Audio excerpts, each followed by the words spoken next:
I really think that's brilliantly phrased, but there is one more thing we have to say, just to do with the logical inference. If Catholic charities were better than I say they were, or Muslim ones, it still wouldn't have anything to do with the truth or otherwise of their preachments, any more than a group like Médecins Sans Frontières, for example, which would be my favourite medical charity, or Amnesty International, which is completely secular, proves that there is no God. I mean, it's purely coincidental. That's an entirely separate argument.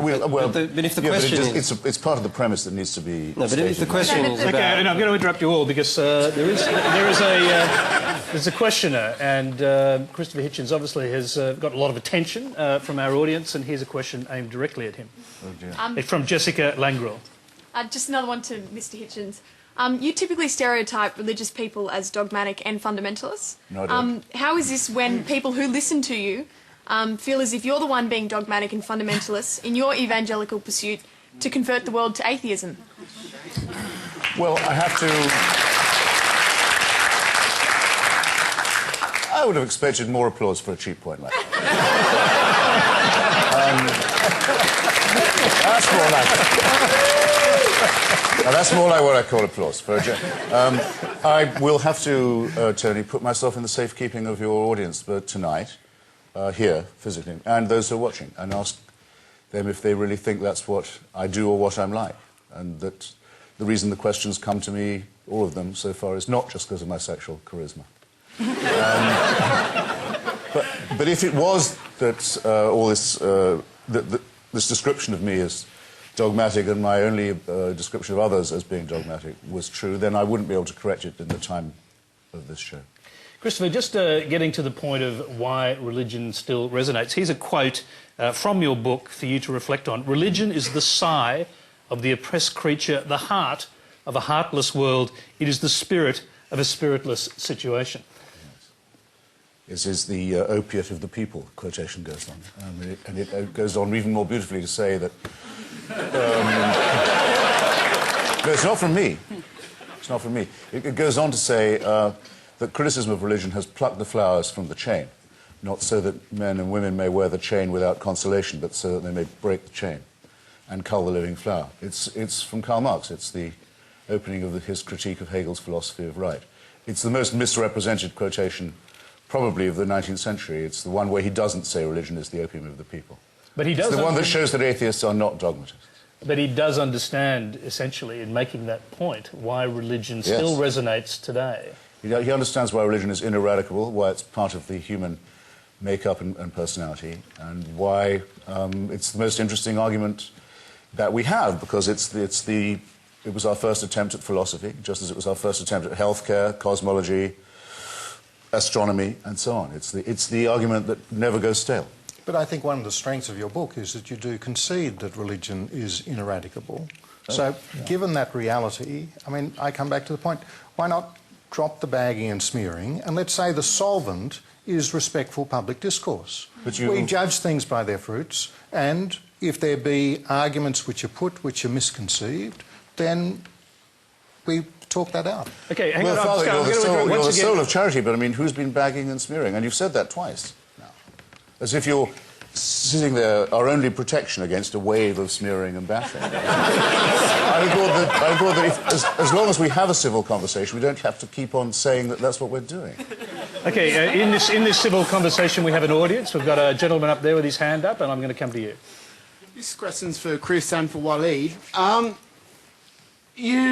Frank and Waleed. You said that we live in a pluralistic society, we're a duality society. What is your views on gay marriage, and why is it there seems to be such opposition from the Christian and Muslim societies against it? Okay, we'll take a quick answer from Frank and Waleed on that. I've just finished a national human rights inquiry. We've heard about this constantly around the country. I would approach the issue of gay marriage distinguishing two things. One, people of a religious disposition may have a view about what they call the sacramentality of marriage. I would see that as a separate question from the civil institution of marriage. Now, in terms of the civil institution of marriage, I think one of the welcome developments in Australia is we've got to the stage of saying that discrimination against people on the grounds of their sexuality should be wiped out completely, and that we're a better society for that being the case. In terms of the next step, whether or not in civil law there should be a recognition of the bond between two men or two women as being the same as marriage as it's presently understood. The real issue, I think, is whether or not that decision is best made by our elected politicians or whether it's made by unelected judges.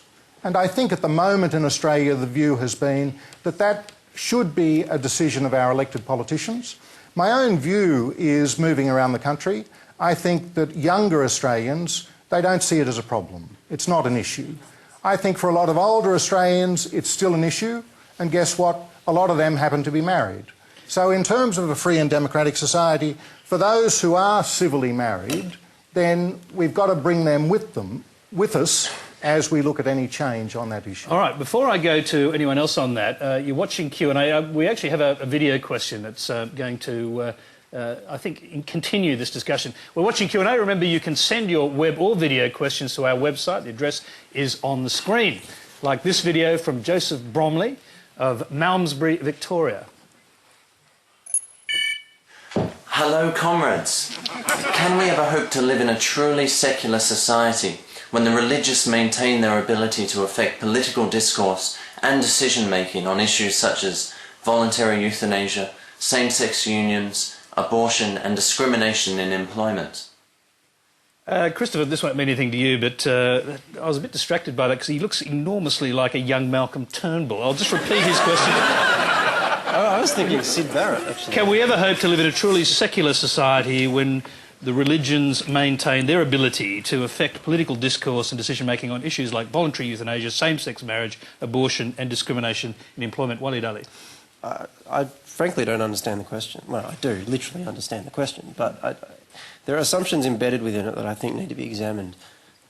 I actually think a secular society implies the ability of religious arguments to enter the discourse. The idea of secularism, the reason for it coming into existence, was to open the public discourse to a range of views, religious, irreligious, and otherwise.